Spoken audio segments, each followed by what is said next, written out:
فانظر إلى أثر رحمة الله كيف يحيي الأرض بعد موتها إن ذلك لمحيي الموتى وهو على كل شيء قدير ولئن أرسلنا ريحا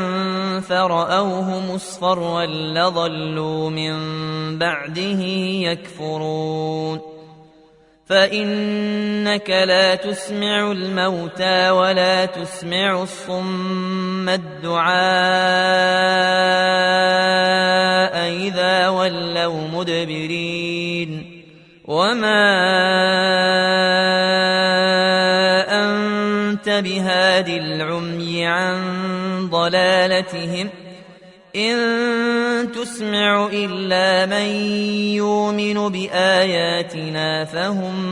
مسلمون الله الذي خلقكم من ضعف ثم جعل من بعد ضعف قوة ثم جعل من بعد قوة ضعفا وشيبة يخلق ما يشاء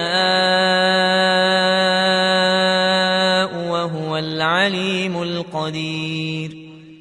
ويوم تقوم الساعة يقسم المجرمون ما لبثوا غير ساعة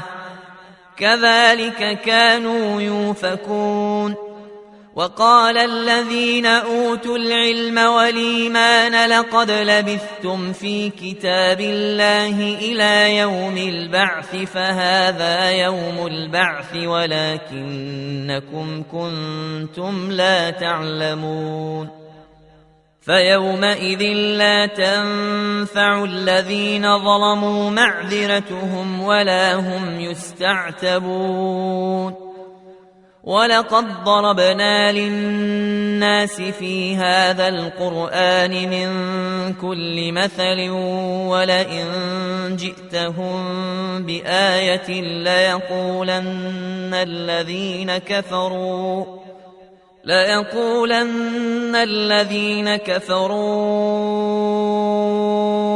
إن أنتم إلا مبطلون كذلك يطبع الله على قلوب الذين لا يعلمون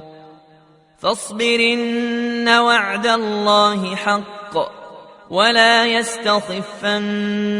الذين لا يوقنون